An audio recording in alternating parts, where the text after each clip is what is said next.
Welcome back, everyone, to the A.D.D. show, where we're not always right, but we're never wrong. As always, I'm Mark. And I'm Hans, and welcome back, everybody. We are finally in the playoffs. We have all the teams set, all the wild card matchups going. We have the two teams sitting at home. And tonight, after our show, we have the College Football National Championship. So really couldn't have any better of a week coming up. So how are you doing tonight, Mark? I'm doing pretty good, How about yourself? Good. A couple, 3-4 day weeks with work because of the snow and then the ice. And it's going to be a long 5-day week, and I'm just I'm just, trying to get back in the rhythm on a Monday when I haven't worked 4 straight Mondays because of holidays or whatever. So right. Back to the real world now, but we get football. Yeah. I'm not going to watch. I could care less who wins the national championship. Well, I hope Georgia wins. I'm going to root for Georgia. That's same here. I don't think that's who's going to win. 14 straight recruiting classes or something like that Nick Saban has that has won a national championship. Mm-hmm. That's ridiculous. He's a great coach, and I do believe the Georgia coach, is he a disciple of Saban? I think so. At one point, Kirby Smart, I believe, was his defensive coordinator. I could be wrong, but I think he is so I hope Georgia wins just to get fresh blood. I think Georgia had the better of all the seasons this year. So I hope the team that had the better season wins, and just somebody different than Alabama. Alabama's stacked and they're young, which normally you don't see in Alabama. Usually it's such a high turnover. I don't think they're going to have a lot of turnover this year, especially in the skill positions. So they're going to be stacked again next year like they always are. So, I think this is the last run for this Georgia team. I think they're junior, senior heavy. And a lot of people will be going to the pros. So, I hope Georgia, gut feeling is Alabama wins, but I'm going to say Georgia 36-30. Okay. I have Bama winning just because this is Bama's game. I know that sounds dumb. I want to see Georgia win. I want to see the underdog. They are the underdog right now. They're like 8 or 9 point. Yeah. I thought Georgia opened as the favorite. Did they? Okay. I thought so. Maybe I looked at it wrong. Either way, I still think Georgia's the underdog no matter what Las Vegas thinks. I mean, anybody listening to this, when they hear this on Friday, is going to go, yeah, Georgia's the underdog no matter what the point spread is. Historically speaking, underdog, not money betting. I want to roll with Georgia. Their defense is incredible to watch. I've watched a couple Georgia games. I don't watch a lot of Bama because mostly they beat up on most of the teams they play, and then 3 or 4 of their games are lower teams, and it's just not as enjoyable to watch. But this last few games has been good. To me personally, I think they should have put more points on Cincinnati. I do think Alabama's beatable. I don't think they looked fantastic against a team they should have blown out if people didn't think Cincy deserved there, which I think they did. Yeah. Georgia's defense is good. Their quarterback is playing good. I'd like to see Georgia win, like I said, but I just have a gut feeling Bama finds a way to win, and Saban continues his success of being the best college football coach of all time. And here's another thing.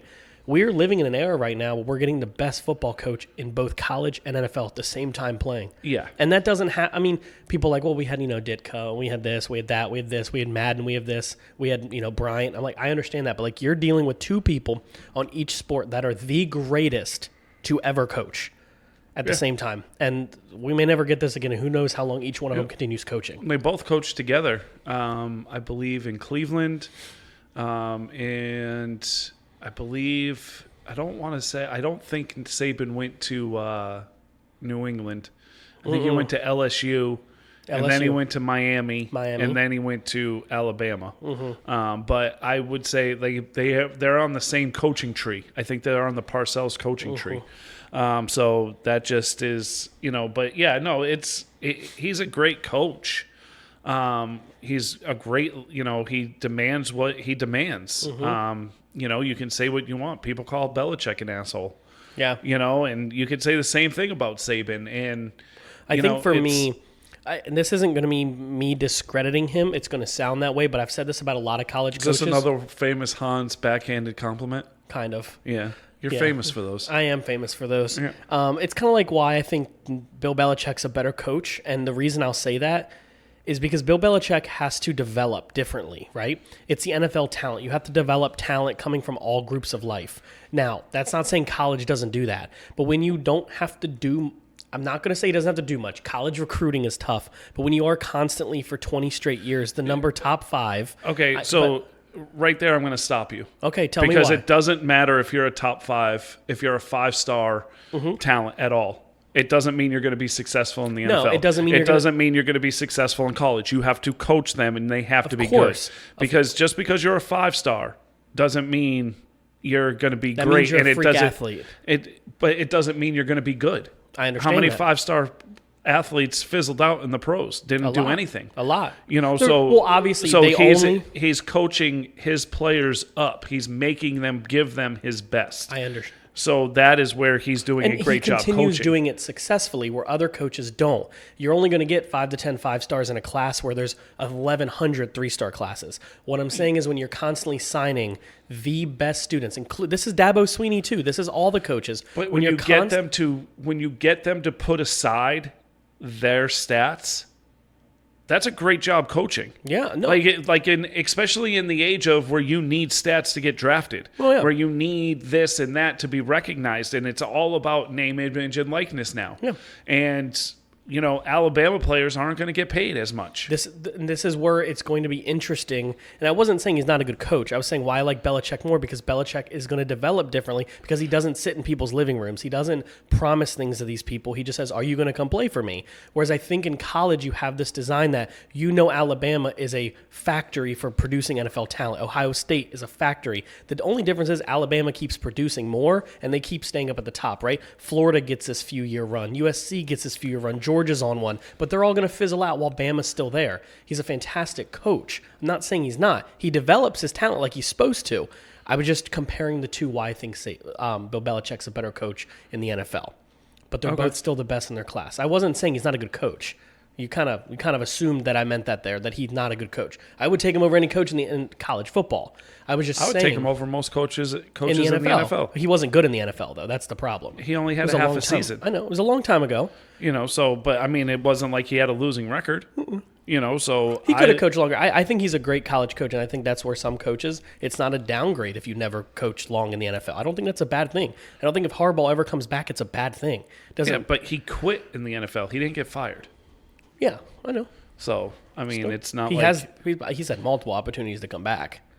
And he refuses. Yeah, exactly. Why? I wasn't saying he doesn't need to. There's no reason to. But speaking of firing coaches, we have 6 openings in the NFL. Mm-hmm. 4 coaches got fired today. And Urban Meyer and John Gruden have been fired. Yep, that was the last. The 6th one was John Gruden. Yeah. Then Nick Fangio from the Broncos, Charles Nagy, and Mike Zimmerman from the Vikings and the Bears. Vikings and the Bears also got rid of their GM. Dave Gettleman, the GM of the Giants, retired. Which I feel is the ultimate thing where the Giants have to now decide quickly on Joe Judge. You don't have the GM that brought in the coach now. So the new GM might not want to keep him. So I feel Joe Judge is next. And I think if the longer you wait, the worse it's going to be for the Giants. Good. I hope they wait 2 months. The big shocker for me, but after listening to all sorts of reports and press conferences, things like this, Flores from the Dolphins got fired. Supposedly there was no communication. Supposedly there was a breakdown between the direction the team, the GM, and the owner wanted to go versus where Flores wanted to go. And supposedly Flores was all for it, not wanting to be there anymore. He's a hell of a coach. In any one of these teams that we just mentioned, Raiders, Jaguars, Broncos, Dolphins, Bears, Vikings, would be smart. Well, not the Dolphins because they were dumb and fired him, but would be smart to hire him. One of the things that I hate, and this is something that, I don't know about other teams. I don't know if the Bengals could, but I know as a Dallas fan we can relate. Some people having too much input in what happens on the football field because it's all about money. And I'm not saying the GM shouldn't, and I'm not saying Jerry Jones shouldn't. But when it comes to a coach or, for example, Brian Flores. Brian, right? Yeah. Flores. His decision on the field may not be what the staff wants. But who's the ones coaching these players? Who's the one spending the time on the field with these players? That's like saying Jerry Jones doesn't want to do what they're doing. Jerry, it's not your decision. You're the one signing blank checks. That's it. And I'm not trying to sound mean. That's why you should not have your owner as the GM, the president, and the financial person. Having too many people with multiple roles never works. So Miami needs to figure out, are you going to let your coach do it all? Or are you going to have your GM coach? And that's what's happening right now. I think they wanted somebody that was all in on Tua. Yeah, and I don't think not. Flores was ever all in on Tua. No. I think the decision to bench Fitzpatrick last year was the GM's decision and the owner's decision. Yep. And I don't think Flores was behind it 100%. And I think Flores played Tua every game this year that he played him, not wanting to have a future with him because I don't think there is a future with him. And I don't think Flores called games to like throw games, right? I don't want to say that because I don't think that happened. But again, what he honestly did, even though he is losing his job, I think it helped him. I think it actually made a lot of teams want to hire him. Yeah, I mean, like I said, if I'm the Broncos, if I'm the Vikings, if I'm the Bears, if the Chargers fire their coach, Jags, the Chargers, I mean, That guy, you can't fire him, though. You can't go into year 3 of Herbert's career and have 3 different head coaches. No. Now, you fired a head coach after 1 year last year. Mm-hmm. You can't do it this year. No. Even though this guy is an awful coach. You don't go for it on 4th and 1 on your own 18. I don't care. Oh, well, they just got a field goal that time. So they still got points. And what did you lose by? A field goal. Mm-hmm. You punt it there. It's a different game. You're not giving a team momentum. I like the rumors at the end of the game that Herbert even saw that when they called a timeout when it was 4th and whatever for the Raiders or whatever it was for the Raiders were taking knees to go to overtime. No, right? to end in a tie. To end in a tie. That's what it was. To end in a tie. Because they didn't want to take the chance of turning the ball over. Yep. It was 3rd and 8. Yeah, I want to say at like the 48-yard line, and they didn't want to take the chance to fumble or throw an interception, so they were going to take the tie and go to the playoffs. So when the Chargers called their timeout, literally from what Derek Carr and other people have said was as soon as that happened, the coach said, "Screw it. Yeah. We're going to win." Like Derek Carr was under the assumption that it was going to go to a tie. Yes. That they were going to drain the clock out and go to a tie. Yep. There was no collusion. Nobody talked about it. It just happened to be that way. And literally, as soon as they called the timeout, the coach was like, "We're going to win this game. Yeah, screw you." And it's like, why did I'm so against the Ravens. The Ravens blew the Chargers out. Yeah. But this man went for it, I think, 3 times on his own side of the field on 4th and something. Yeah. And the Ravens scored touchdowns. Who does he think he is, McCarthy? He's an over the top analytic. Yeah. And I'm for analytics. Analytics has proven to work. Yeah. But sometimes you have to use common sense. Yeah. And he said in his press conference, well, when we went for it on 4th and 1 at our own 18, they only got 3 points. That's a win for us. But how's that a win? Like, how's that? Okay, statistically, they didn't score a touchdown. You held them to a field goal. That's not a win. That's points. Like, you have to play the field position game. To win football in January, February, December, you need to play the field position game. And you need to ride what is hot. And I didn't get it. And you put your team behind. The team did a great job coming back. Herbert proved he can play. Obviously, he's proven 2 years in a row he can play. But you're not helping him. No. And you just waste it. And I said it earlier, and I've been all over this. I was all over him last night saying they have to fire him. Yeah. These decisions are bonehead decisions. You have to fire him. But at the same time, you can't go into year 3 of a rookie quarterback, a rookie franchise quarterback, and hire another coach because then you only have 1 year left. Yeah. Before you start talking extension, things like that. Yes, I understand option. You could do the 5th-year option, blah, blah, blah. But where he all of a sudden, you know what, this franchise is not a franchise I want to play for. Yeah. Trade me. Yeah. Get rid of me. I do not want to be here. I'm sitting out until you give me my contract extension or you trade me. That's the danger they're in right now. We've compared him to Burrow. We've compared the Chargers and the Bengals, the franchises. We've done that all year, and anybody you listen to compares them. The Bengals made the playoffs in year 2 of Joe Burrow. Mm-hmm. They stayed the course with Zach Taylor no matter how many times Bengal fans were calling for this guy's head. They showed improvement in the second year, Burrow's first, and then his first full season, they're in the playoffs, hosting winning the North. That's the potential the Chargers had this year, though. Mm-hmm. The Chargers, and I know I'm rambling here and I'm going on and on. But that is legit. Like halfway through the season, maybe a quarter of the way through the season, we were saying the Chargers are the best team in the West. Mm-hmm. And they have a chance to put their foot down and go. And instead, their coach did not put them in a position to succeed. No, and that's one of the things why I mentioned no matter what happens with Urban Meyer, I said Urban Meyer had to be the one to go. You don't have a quarterback like a Trevor Lawrence, people like, oh, Ryan Leaf, like that. Like, I get it, okay? But like, you need to do what's right. If you're you're the owner, Shad Khan, you need to do what's right to have a quarterback that literally is being compared to a once-in-a-20-year quarterback, potentially 10 since Andrew Luck, and you are not going to set him up for success. Yeah, you can roll with who you have.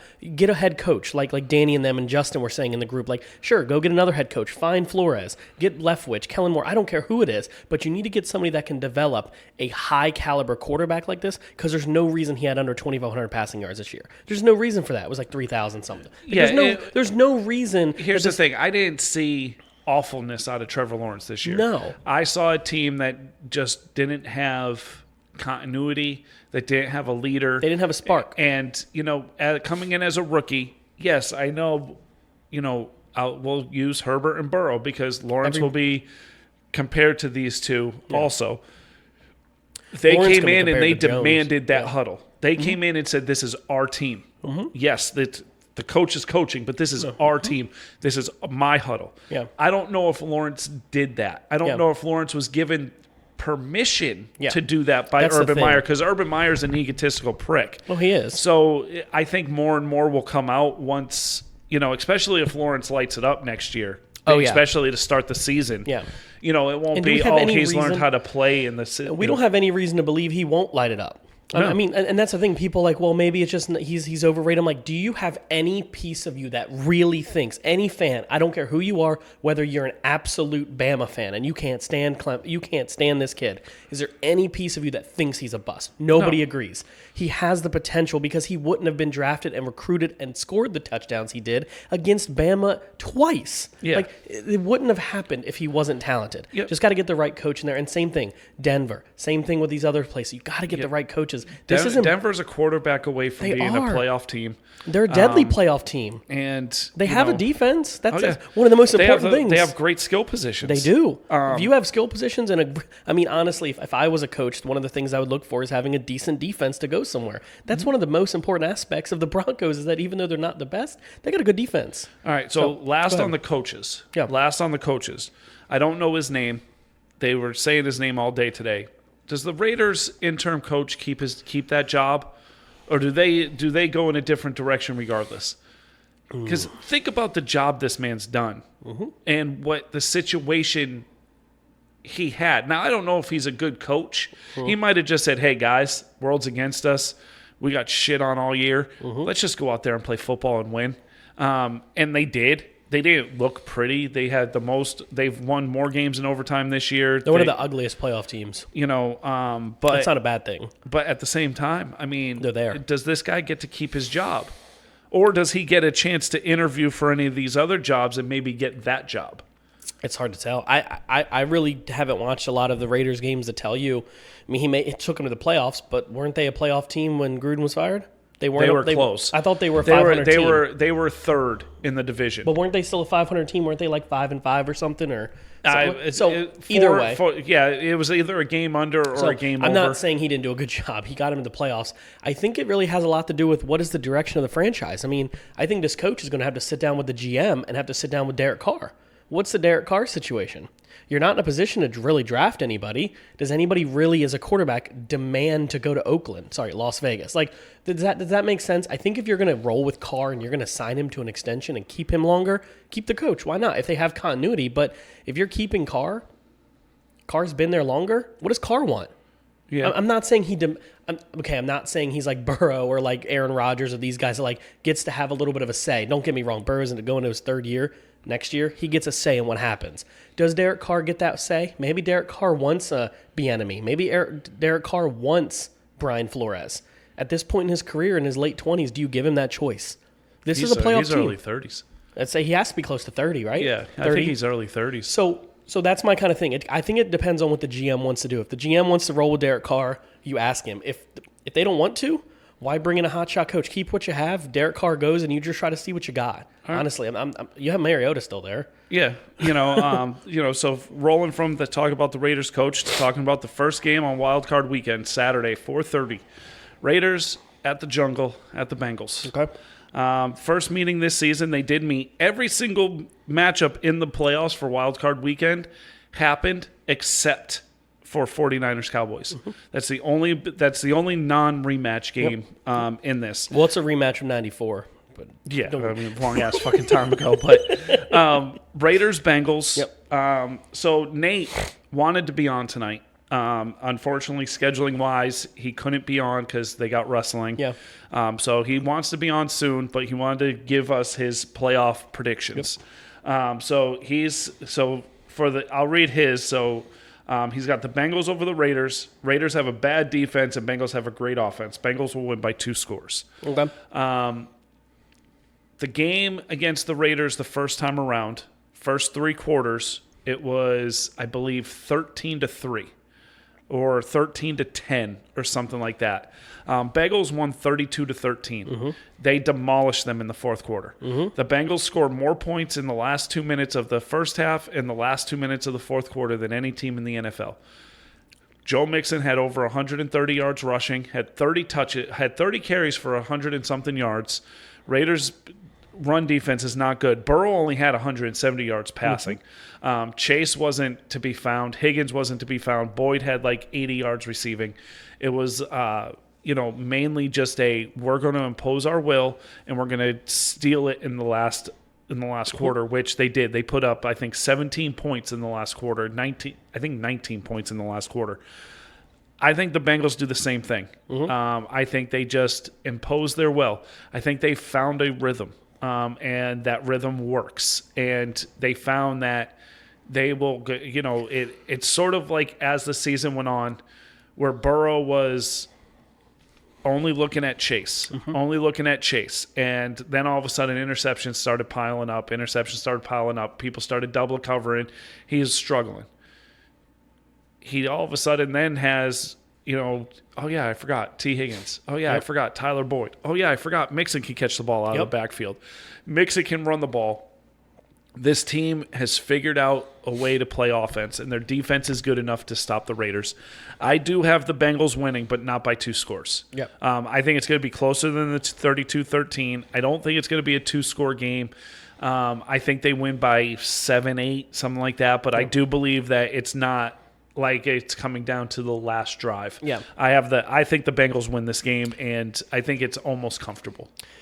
I have the Bengals winning this game. For a lot of my picks, when we go through these picks, for me, honestly, Wild Card Weekend's interesting because you do get the occasional 1, 2. Sometimes you get none. Wild card teams that win, and sometimes the reason is because the teams that are locked in are better.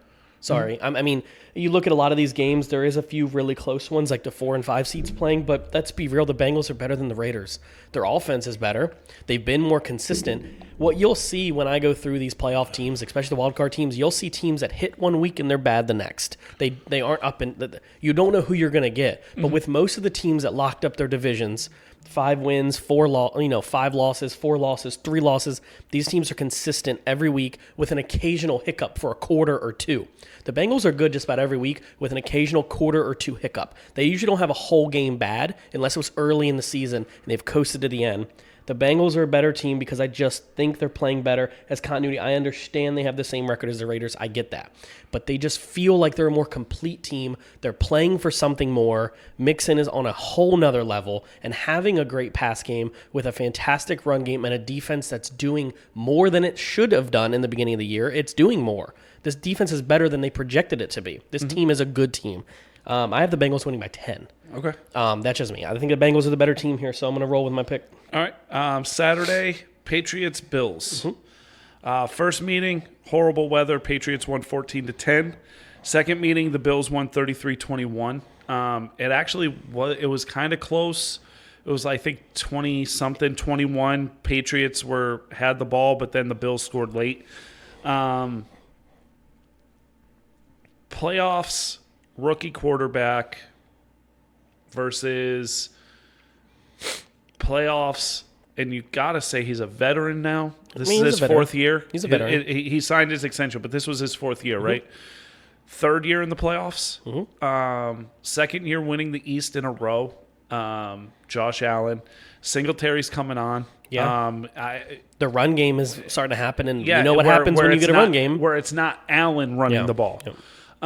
They imposed their will on the Patriots in that meeting. Patriots are better away from home than they are at home. Belichick's a better coach. And McDermott's a great coach. He is. But that's what's showing how good Belichick really is. But in my head, I'm saying this. I'm saying the Bills should win. Okay? Saying all that and looking at it, Bills should win. I'm going with my heart on this one. I'm not saying Belichick loses a first-round playoff game. This is the first time in his 20+ years coaching there that when he's made the playoffs, he's been a wild card team. That's nuts. But I still think the Patriots win this game. I think it's an ugly game. I just think the Patriots win this game. I know I'm supposed to read Nate's first, but Nate says both teams look rough lately, but I believe in the Bills and the better quarterback. Yeah. He doesn't say how much the Bills will win by. He just picks the Bills. Again, yes, the better quarterback. Defenses, I think the Patriots have a better defense. Wide receivers, I think Diggs is by far the best wide receiver. I think the Patriots have better depth, if that makes any sense. I think their depth is better, but I would still say the starting 3 for the Bills are better. I would take Beasley over most of what New England has. Okay. See, I like Jacoby Myers, stuff like that. But I'm saying if you go top 3 versus the other top 3, even though Diggs is so much better, those 3 you would take over the other. Yeah. But they're good. Like, I want to call them like they're dogs. That makes sense. Like, New England just got some really good wide receivers. Don't have crazy big names. They're just dogs. Yes. But I got the Patriots. Nate's got the Bills.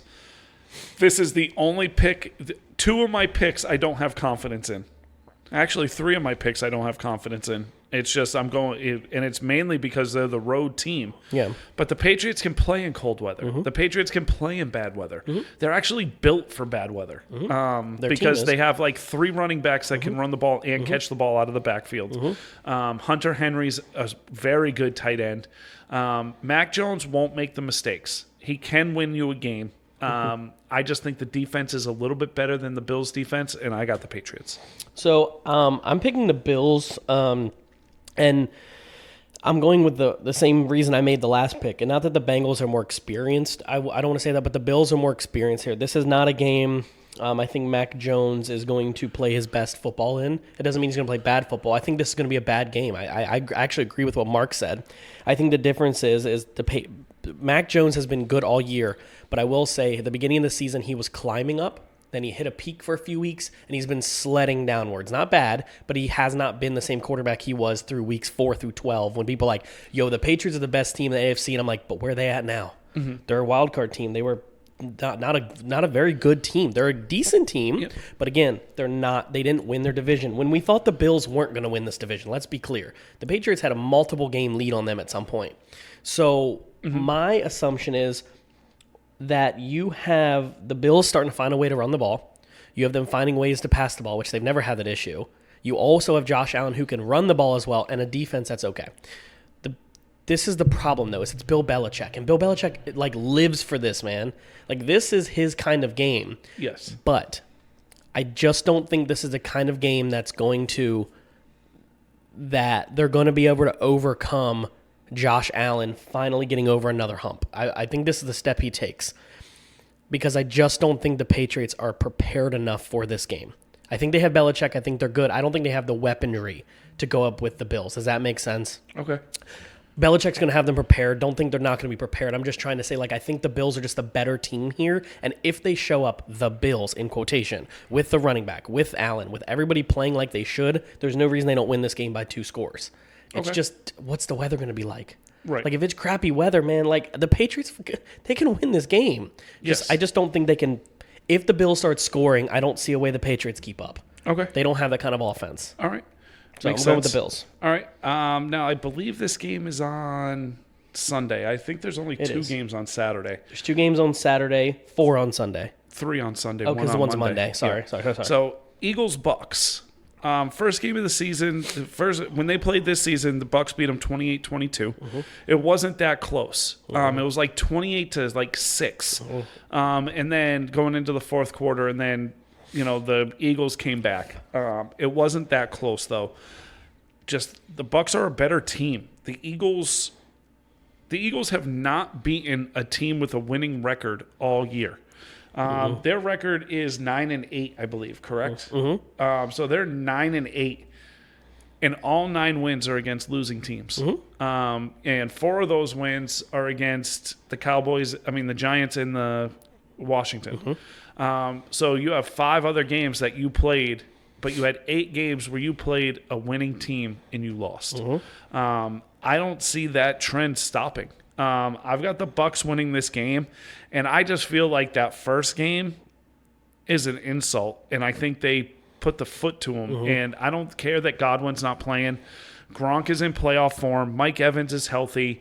You have, I think Fournette is close to coming back. I'm not sure if he's back this week, but I mean, Ronald Jones can run, and also that their third back can also run. And so I got the Buccaneers winning this one handily. I will say Nate says he wouldn't be surprised if it's close, but he's got the Bucks over the Eagles. Yeah, I have the Bucks too. I think he'd be a madman to pick the Eagles in this game, and it's nothing against them. I think the Eagles can find a way to win this game, and I'm saying that sarcastically. They can, but the problem is the Buccaneers' really big weakness is that they have no passing defense. But do the Eagles scare you when they're passing the ball? Not really. They don't.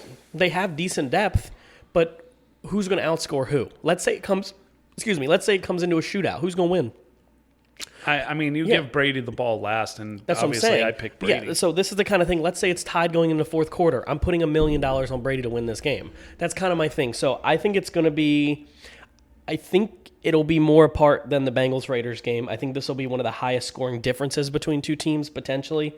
The Buccaneers will win this game because the Eagles just peaked at the right time, but I just don't think they're there yet. And honestly, though, Eagles fans, like if they're listening, like the fact you have 3 first-round picks and you're a 9-8 team, I'd be really excited for next year. Yeah. I mean, I'd be extremely excited for next year. Except I don't have faith in Eagles fans. Yeah. Text a little. I know there's a guy that listens. I think he still listens. Logan will have to let us know. Yeah. Text Logan. Let us know what you want. Do you want Jalen Hurts running your team next year? Or do you want Gardner Minshew? Or do you want to trade for somebody? Yeah. Like, what is your saying? Because you talk to Eagles fans across – everyone is different. No, I don't believe in him. No, he's not that good. We can do better. We can do this. And, you're 9-8 and in the playoffs.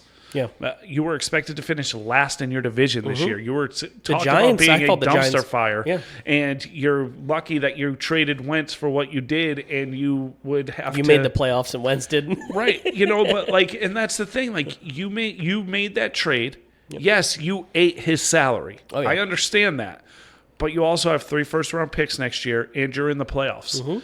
And the Colts aren't. Yeah. And so right now you're looking at it. I'm looking at that. That was a smart trade. Oh, 100%. And everybody was bashing it because they paid Carson. They're paying Carson Wentz to play for another team. But I don't think it's enough. I don't think the Eagles have enough right now. Yeah. They're close. I can't find a scenario where the Eagles win this game. That's just me. No. And this is the only game I'd say. There's 2 games here, but this is the one scenario for me. I can't find a way the Eagles win this game. If it was a different matchup and wasn't the Bucks, then I would be entertained. But the Buccaneers are just special. This is Tom Brady's game. Other teams just get to play within it. Yeah. I mean, honestly, the playoffs might as well be called the Tom Brady playoffs, honestly. Okay. So let's keep going. 49ers Cowboys. This is the only matchup that didn't happen this year. This is, if you were, like you joked in the beginning, we were in the 90s, this is a game that happened every year. Yep. This was a game that was... This was the game that prevented us from winning 4 in a row, the first team to win 3, and then 4, because we would have won 95 as well. Yep. 94 was the year we didn't. And so they have the 49ers and the Cowboys. Nate has... this game will either be a super close game or a blowout win for Dallas. Either way, I see Dallas winning, just a bad matchup for San Fran. I think this is a bad matchup for Dallas. And I just see this being a game where San Francisco's not a north-south team. Mm-hmm. Okay, yes, obviously you want to go north and south because you know that's where the end zones are. But they use so much motion and sleight of hand and this and that where the Cowboys are going to get fooled 5 or 6 times on this in this game. You know we have the fastest linebackers in the league though, right? Yes, but that's the problem. Because you're fast, but you just get there. And the best you play is against teams that are straight drop back or straight, what I'm calling north and south. Not a lot of motion, not a lot of this. I think the offensive line for the 49ers is going to be the best offensive line that you face all year, your defense. I think Elijah Mitchell and Wilson Jr. and Deebo Samuel are going to be the best athletes that you will have. And also, I don't think you have a cover linebacker that I believe in that can keep up with Kittle. That's my take on it. San Francisco's defense is decent, not great. I'm picking this game because and it's almost the reason why I picked the Raiders. If the Bengals were playing the Patriots, I'd have picked the Patriots over the Bengals. Experience or just you haven't shown me in 20-plus years that you can win a playoff game, Bengals. Like, I'm still having a hard time believing the Bengals are going to win this week because they haven't won in over 20 years. 1989. You weren't born the last time the Bengals won a playoff game. No. So it's sort of like that. And so I'm going on track record. Shanahan's won a playoff game. Shanahan's gone to the Super Bowl. Garoppolo, Kittle, Samuel, all these guys have been on there before. The defense is good enough. I'm calling for the upset here. I got the 49ers winning by a field goal. Wow. Well, I mean, it's a 3-point game. Well, I mean, Dallas favored 3 because they're the home team, so it's technically even. I have the Cowboys, and for something you just said, I'm actually going to reiterate that if the Cowboys weren't playing the 49ers or Eagles, I'm not confident in this matchup, but I think this is a terrible matchup for the 49ers. And the reason I'm going to say that is because the 49ers are not – they can run the ball, which is fine, but teams don't run the ball well against Dallas. The defensive front has been very good. We've allowed a lot of passing yards, but that doesn't scare you when Jimmy G can be a liability. I mean, it's happened multiple times this year. He can be a liability throwing the ball deep. He can get bad pocket awareness, especially when you have Micah Parsons in your face. They have a line, yes. The hardest part about stopping this team, in my opinion, is going to be stopping George Kittle. Who are they going to put on George Kittle? I'm not afraid of their defense. I don't think Dallas is afraid of their defense because we've learned that with Michael Gallup out, Cedric Wilson's a dog. I mean, he did very, very well. I think the reason why I'm more worried about, for me, I'm more worried about playing Philly is because they're a rival. I'd be more worried about playing Arizona because the way they play defense confused the absolute hell out of our offense. Yes, the 49ers play a lot of motion. You said that. They go a lot of left and right. They don't do a lot of straight north and south. But having some of the fastest linebackers in a Dan Quinn-type offense, they've done really well against offenses like this. And if you think about it, Dan Quinn, even though he is a defensive coordinator, being the defense coordinator in Seattle, he's played offenses like this. This is a very similar offense to what he's coached against, and he's very experienced. Am I confident in this pick? More than I would be if we were playing anybody else. When I found out we were playing the 49ers, I was hype. I said, this is our game. This is our chance until we lose next week. I think Dallas is going to win this game because I don't think the 49ers can keep up with our offense. Okay. I want to say one more thing before I'm done. Go ahead. Talk as much as you want. If we can run the ball, if we can't figure out how to run the ball in some way, Pollard is back. Okay, that's good. He's going to be fully healthy for the game. Zeke is back. If we can average and get close to 100 yards, we will be fine. We need to continue to pass the ball. I just don't think the 49ers can put up the points they need to if we play like the Bengals do. Like, if we come out and play like we're supposed to, the 49ers aren't that good because just like I said with the Raiders, no offense to the Raiders, no offense to the Patriots, and no offense to the Eagles, you are in the wild card for a reason. And it's because the 49ers have not been consistent this year. We are 10-5. We are 12-5. They are 10-7 for a reason. They've lost a lot of games. So I'm going to go with my gut here, and I'm going to go with my 4th straight home team. I think the Cowboys are going to win this game. Okay. All right. So we've got the late game, Steelers-Chiefs. Nothing made me happier than watching the Steelers win in overtime against the Ravens. even though I knew the Miami beat the Patriots, so the Ravens were eliminated from the playoffs no matter what, it made me so happy that the Steelers beat the Ravens. Just because I love listening to that radio station and them sound so freaking defeated. So cynical. I am, because they were so hype and they were the best team in the NFL, and look at all our injuries and look at what we've done, and now they're like, yeah. They have to go to the drawing board. It's going to be a very interesting offseason for them. Yes. This isn't going to be close. No. The Steelers are not a very good offensive team. Defensively, they're good. Yeah. But they're not great. I mean, could you imagine? I'm just going to use a hypothetical here. Just a small replacement for Big Ben. Let's say they entertain an offer of a Deshaun Watson. This is a scary team. Yeah. This is a scary team. Like, I'm not saying Big Ben's not great. I know the Steelers fans are listening. I know if Austin listens, I get it. He's not great anymore, and he is a liability.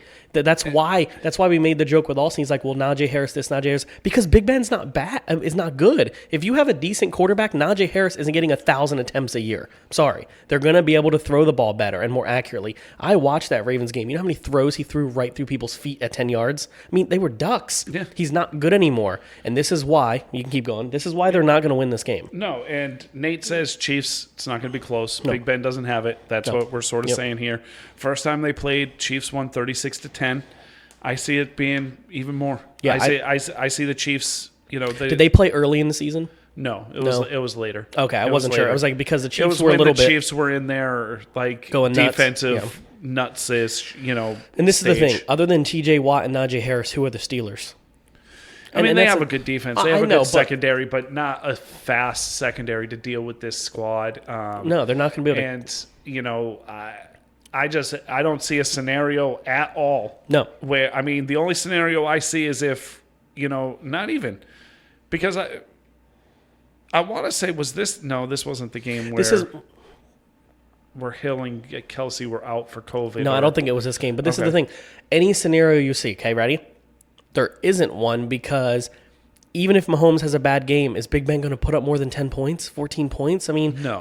That's the thing. Even Najee Harris, no offense, this is a good run defense. Their secondary is not great for the Chiefs, but they have a decent run defense. Yeah. So in any scenario, let's say Patrick Mahomes has 2 or 3, unless he throws 2 or 3 pick sixes, which I doubt, I just don't see the offensive Steelers doing anything. But let's be clear before we move to the next game, so we only have one more game. The fact that this man has had never a losing season as a coach, and he's had Big Ben this whole time. This is a Hall of Fame quarterback. This is a Hall of Fame coach. Mm-hmm. If this is their last game, people should tune into this. That's why they put it on the night game. It's going to be sad that it's his last game. It will because it's going to be a bad. blowout. Yeah. But my thing is this, and like my brother-in-law, Joe, he's this diehard Steelers fan. He went to the game on Sunday. Rained. It was probably an awful game to watch. But for me, if I was a Steelers fan, it would have almost brought tears to my eyes watching Ben knock out your biggest rival for every season that he has played for Pittsburgh. Knocking your biggest rival out of the playoffs and getting into the playoffs your last year when everybody said you were done.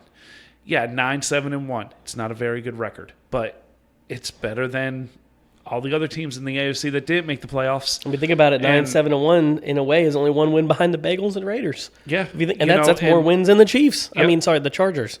So I would look at it as this. That was a great swan song. Whatever happens on Sunday happens on Sunday. The swan song was yesterday. Was the Ravens. Absolutely. This game is I wouldn't be surprised to see a 20-point lead in this game. It's going to be sad to see Big Ben walk off the field, but I think it's time. I think he's 2 years past like Breeze was. A year. A year and a half. Yeah, I mean, it was halfway through. First 11 games last year, he was good. They were 11-0. And then they went, then it bad, and then same thing with Drew Brees. They were 8-2 one year, and then they started losing games, went into the playoffs. Then his last year was, yes, he went to the playoffs, but he just wasn't himself. Right. They also have a Hall of Fame running back, which seems to help, and a wide receiver that was there. So I don't see a scenario in any way I play this out. No way do I see them winning this game. Just can't see it. Yeah. So I'm going to read the end of, before we talked about the Cardinals and the Rams, I'm going to read the end of Nate's message that he sent because he has favorite matchups. His favorite matchups are Bills versus Patriots and Cardinals versus Rams. He loves interdivisional playoff games. I differ in that. I don't want to. It's just like the national championship tonight.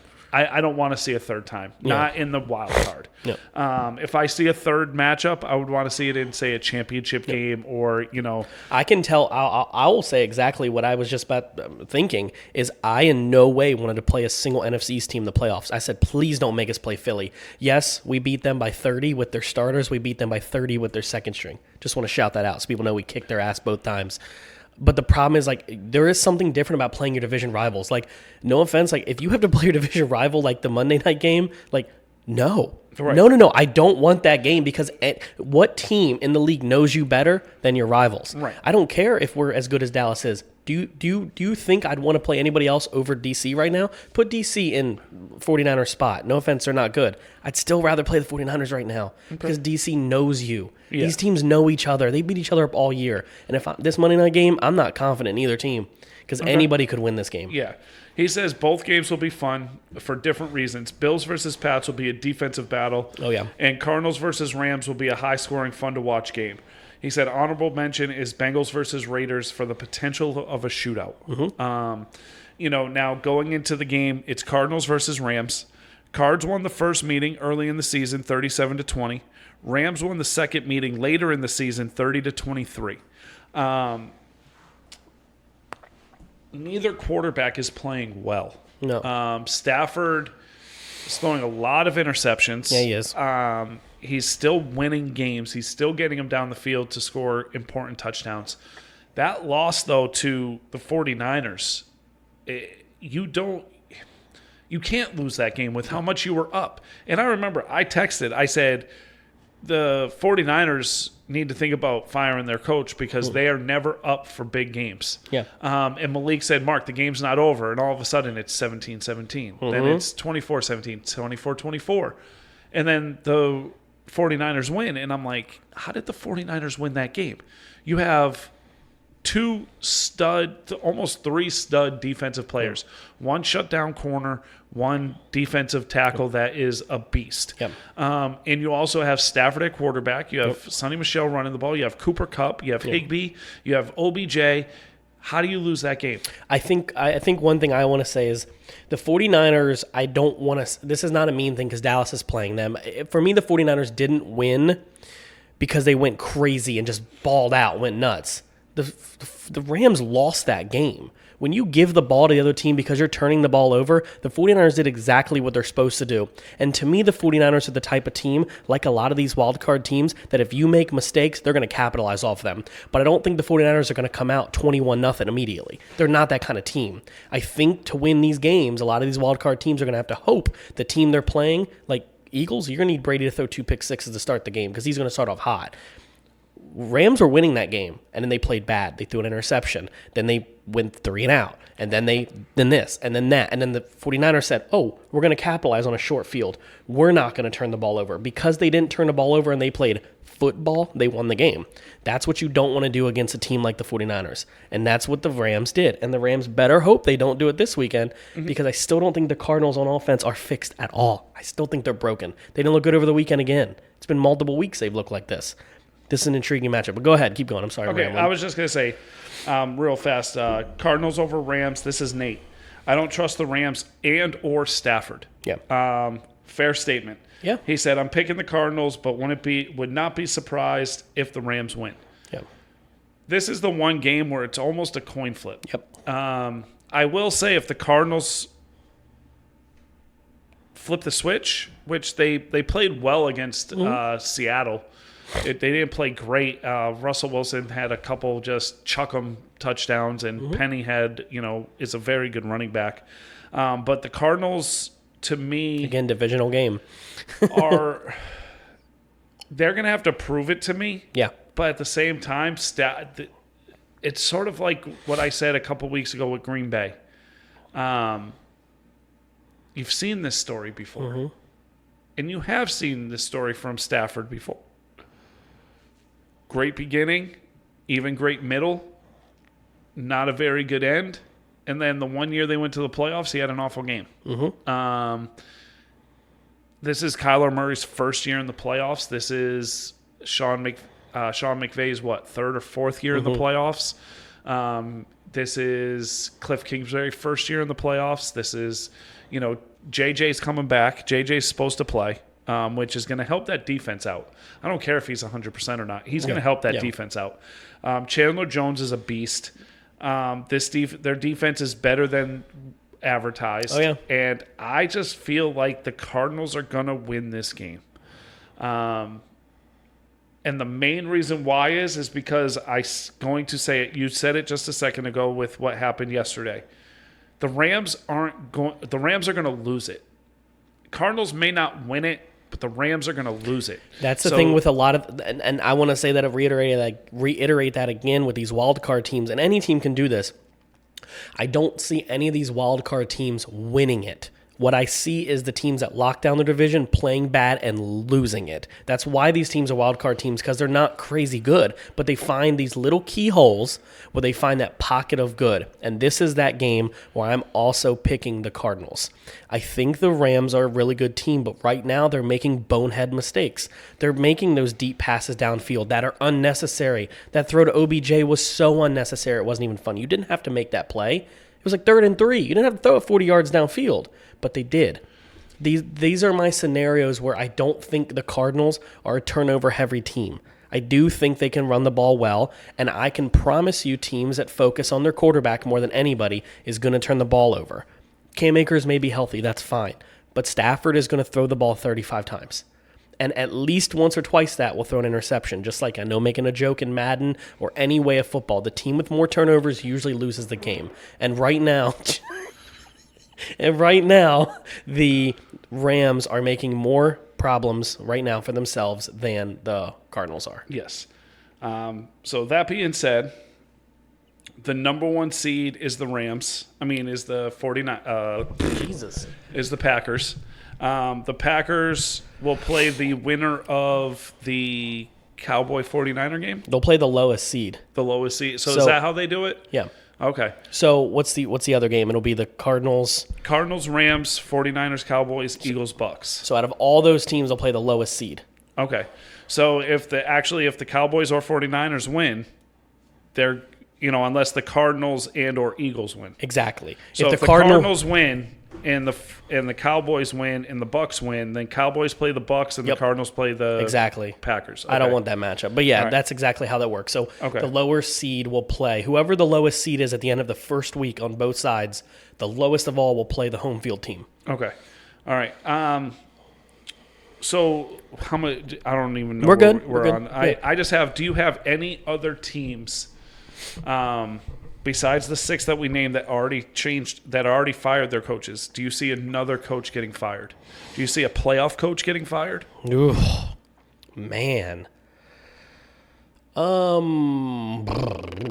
don't see Kingsbury getting fired. I don't see McVay getting fired. Definitely not LaFleur. Definitely not Arians. I'm just going down the list. Mm-hmm. Shanahan. No. Maybe they don't retain Oakland's coach. They're definitely not firing Belichick. Obviously, Belichick could fire Kraft if he wanted. Arians? No, for the Bucks. Okay. No, I just know unless they really like hot water. I just know with the hot water. Yeah, unless he's in. See, now I wouldn't say fire. I'm going to say based off performance, they're not going to fire Bruce Arians. If something comes out with the Antonio Brown story, possibly. I see every playoff coach keeping their job, even in losses. Like even a McCarthy, even in a loss, these teams made it this far. Even Sirianni's about to get a multi-year deal probably for this. Playoff team, no, but I still think there's some teams that missed the playoffs that still could be under question. Joe Judge could still lose his job, and they talked about wanting to keep Matt Rule. They might not keep Matt Rule. Depends. The GM might want to go a different direction on the team. Jaguars obviously gonna need a coach. I'm just doing my little loop around. Yep. Bills no, Steelers no, unless he decides to retire with Big Ben. Doubt it. The Jets no, they like their guy. I can't think of any other scenario. And Stefanski maybe. Okay. The Browns, but a playoff team no. I don't see any playoff teams getting fired. I see at least 3 more firings. I could see 3 more, but only one to me fired potentially could be the 49ers coach. But if not, I don't. The only one in the playoffs will be the Oakland Raiders coach. Sorry, Las Vegas. Whether they're keeping him or not, it won't be a firing, but that's a change. Right. The other two, I think, will be out of the playoff teams, like the Browns with Stefanski and stuff like that. Yep. Maybe even Pete Carroll. I know that sounds crazy, guys, but I think they wouldn't fire him. I think he would retire. He'd step down, or he'd if leave. Russell leaves, I don't see why he stays. I'm not trying to sound mean. Why stay through a rebuild at your age, man? But again, it's just another one of those scenarios where I look at it as Stefanski, Judge, and I don't even know the guy's name in San Diego. I mean, L.A. Oh, Staley? The Chargers. Yeah. Evan Staley. Joe Staley or something like that? Something like that. I think all three of them get fired. Really? Yes. Okay. I mean, I'm probably wrong on Staley. Probably. They're probably going to find a way to keep him. But I don't see how Judge keeps his job. But I can promise you, if I'm the owner, if I'm the head coach of the Chargers and I'm walking down the hallway tomorrow and you see Herbert closing the door with the GM, I'd be fucking nervous, honestly, because that is your guy. And honestly, if I'm a GM and I don't know how it works colluding-wise, if it's possible, I would sit down with my quarterback if he was my quarterback, or Burrow. They're not finding their coach. Where you can't sit down with players. Like where the season ends and you can't sit down with players and talk, but you'll have your sit down meeting. Yeah. The GM, I think it's a coach that has the sit down meeting with all the players, or individually talks to every player. You could probably message. There's no reason. I don't see why you couldn't message your GM or something. Yeah, no, but that's when you would say something like, "Hey, like I know I'm here and I'm going to stay here. I'm under contract, but I really want to talk about an offensive coordinator change or something. Yeah. Something's got to be changed because there's no reason that this is what happened." Right. Stefanski is an interesting one because the Browns have had so much success in the last couple years. And when I say success, I just mean winning games, making the playoffs. Like, that's great. But do the Browns, I don't feel like they're content. I feel like they feel like because they got a couple good seasons that they should be hoisting a Lombardi. That I almost feel like firing Stefanski is the worst decision they could make right now. Because they are really talented and this is him. He's brought this team back. When he took them over, they only had 2 wins, right? 3 wins, and he's got them to the playoffs. And I think quarterback play is a huge issue too. So I'll ask you this though. So you say he's got him here, and he's done this. What's their identity? That's the other thing. Who are they? So when you can't say what a team's identity is on offense, you could say that's bad. Yeah. Because you have a top 5 running back on your team that the more you give him the ball, the more dominant he is, and you don't give him the ball. Yeah. You have a backup running back in Hunt who the more you give him the ball in space, the more damage he does, and you don't give him the ball. You don't have any wide receivers to speak of. You don't have a tight end to speak of, but you have a great offensive line. Yeah. And yet you let your quarterback throw the ball 30-plus times a game. And throw 3 interceptions a game. And you don't have an identity. This team doesn't have an identity. That's on the coach, especially with the talent that the GM has given you. I would say if they decide to go a different route than from Baker, I'd say you keep him. Honestly, if they're going to keep Baker, then they're going to be the same team again next year. But again, this is a hard decision for a GM. Who do you want, Baker or your coach? Who got you to where you are? Honestly, this is a decision you have to make because everybody says I'm not saying Baker got them to where they are. I'm not saying Stefanski got them to where they are. I think the GM put a team together and he built it the right way.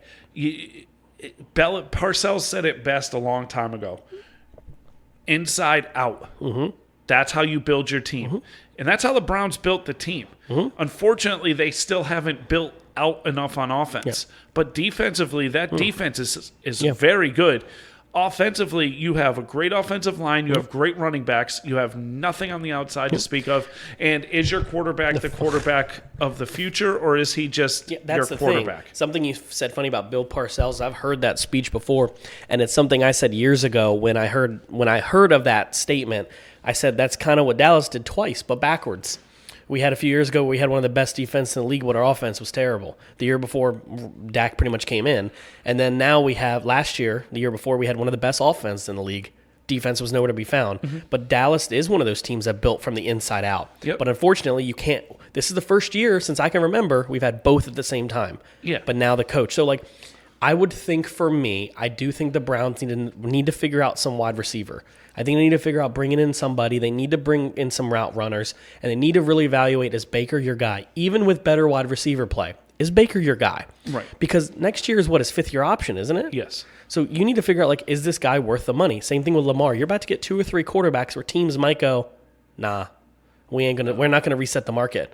And Baker could be one of those quarterbacks that goes, I want $40 million, honestly. But it doesn't mean he won't get it. I understand. He won't get it anywhere. I know. But my thing is... Maybe the XFL. I'm kind of excited about that coming back again. Oh, Jesus. It's run by The Rock now. It might be all right. But my point is just what do the Browns want to do? I know that sounds stupid. It's a stupid question to ask, but if you're the GM or you're the coach, what is your direction? Because clearly you're a run-first team. But you need a quarterback that doesn't turn the ball over when it's in his hands. Just get someone like Jimmy Garoppolo. He doesn't throw the ball more than 20, 30 times a game, and he's just a good game. I'm not being mean when I say game manager. He's not a baller. He's not going to throw 500 yards a game, but he's not usually the reason you lose games. Yeah. But every time you put the ball in Baker's hands, it's not that his wide receivers are bad. He's overthrowing them. He's underthrowing them. He's getting sacked. He's getting put on his ass every other play. How come the run offense is so great when they're running, but when they're passing, the offensive linemen and they just get knocked over? Right. My thing is this: you're playing an extremely tough division if you're the Browns. I mean, you have the Ravens, you have the Steelers. Who knows what they'll be like with a new quarterback? And you have the Bengals, who are one of the hottest teams in the league. And you just were the best team last year, and you might be one of the worst. Yeah. Honestly, you missed the playoffs. So I'll ask this about the Bengals and the Cowboys. Yeah. If it's a boneheaded coaching decision that costs you the game, does either or get fired? No. I say Jerry gets rid of McCarthy if it's a boneheaded play, if it's a time management play. And I will tell you one reason why is I'd rather offer Dan Quinn of course. my head coaching job than lose him to somebody else. So and that's where I am with that. But McCarthy has proven over and over again. Taylor has sort of gotten better as the season's gone on. So let me answer your question, but I'm going to word it as if you asked it differently. You said, will a bonehead call be the reason a coach gets fired? No.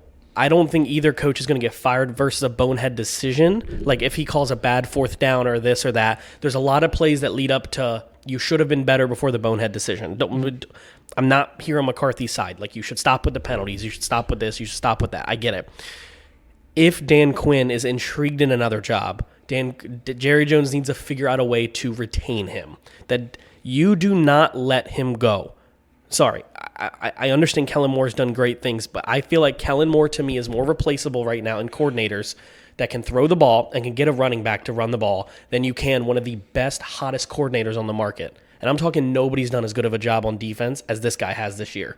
You don't let him go. If that involves McCarthy making a bad decision and you go, you know what? McCarthy, he's only signed to a 3-year deal. Yeah. He only signed a 3-year deal. Not a 5 like most coaches. It was 3. Why not? Okay. But my only point is, too, is if Dan Quinn wants the job. Maybe he doesn't. That's the other thing you said, you guys had said he is interesting, but he's not said he's interested in any jobs. He said he's willing to listen. He declined the Jags, but they said they're interested in him. He never said he would talk to them. Do you want that kind of pressure right now? But if anybody's going to get the job, I would love to see him get the job and take over McCarthy. But I just don't see them firing McCarthy unless he literally is 4th and goal and he lets the clock click to nothing. I'm talking all-time bonehead calls. Happens once a decade. I'm not talking he misses a timeout or a bad challenge flag. Not like that. But if he legit lets the clock run out and says, we're just going to go to overtime instead of going for the win in the playoffs, oh, for sure. Okay. But Jerry is known not really to fire people. He gets buddy-buddy with cigars with his coaches, man. Yeah. He kept Garrett for way more years than he had to the fact that he called Garrett and met him on his yacht and talked to him about staying and leaving at the same day. He's like, why don't we? I guarantee he was like, Garrett, we really don't want you to go, but we really don't want you here. How do we pay you to leave, but we still love you? Yeah. I feel like he's it sounds stupid, but I feel like he's in bed with McCarthy. Not that kind of way. I don't think they're going to get rid of him. Okay. Because Jerry wants success. I really don't think he cares about it. I know he cares about a title, but he's winning. That's all Jerry Jones cares about is winning. Okay. So we'll see. It's an interesting topic, but your dude's safe. Sorry. I don't think there's anything your coach does to get fired. He's done too good of a job. There's no way. All right. Unless you come out and get blown out by like 40. Then you'll have some injuries. mean, I don't see any wild card team beating anybody by 40, but I just, again, Bengals haven't won since 1989. I thought it was 93. Haven't won a playoff game, I think, and since we haven't won a home playoff game since '89. Yeah, it was 93 your last playoff game because I saw a thing that the first text message was sent in 94. So no Bengals fan have ever sent. We won a playoff game to a friend. Yeah. So it's pretty been sad. It's been a long time. I was a junior in high school. That's a long time ago. Yeah. Yeah. So on that note, I'm hoping for a Bengals victory on Saturday. I'm hoping for a Bengals victory too, man. I'm rooting for them as well. I hope they win. Which is odd to say because you didn't pick my Cowboys, but it's fine. I'm just kidding. You have to pick what you feel comfortable. I had it. Like I said, if the Bengals were playing the Patriots, it was either the Patriots or the Raiders. They had no chance of playing the Steelers. I would have picked them over the Steelers. I would have picked them over the Steelers. The matchup's too good against the Raiders. If they played against Belichick, I would not have picked the Bengals against the Patriots. To me, you and us are similar. I know you didn't think that with the 49ers, but the Raiders, the Bengals, and Cowboys, I think, really lucked out on their first-round opponents because it could have been a lot worse for them. Yeah. The second round, going to be rough. I can't wait for next week's show because these first-round games are good. So maybe we'll reach out to Nate and Logan, see if they can come on. I have no idea what my days are for our next week. Well, we're only going to have 4 games to talk about. Yeah, 2, 3, maybe 4. Maybe more firings. See what's going on. Be able to let them rant about DC a little bit. Yeah, I'm going to get comfy for that one. I'm going to enjoy it. But I mean, hey, they finished 7-10, same record they had last year. So exactly, I understand. On that note, enjoy playoff football. I know it's a long way away, but when you listen to this on Friday, it's not. So exactly. There enjoy, you go. Everybody. Enjoy. Have a good weekend.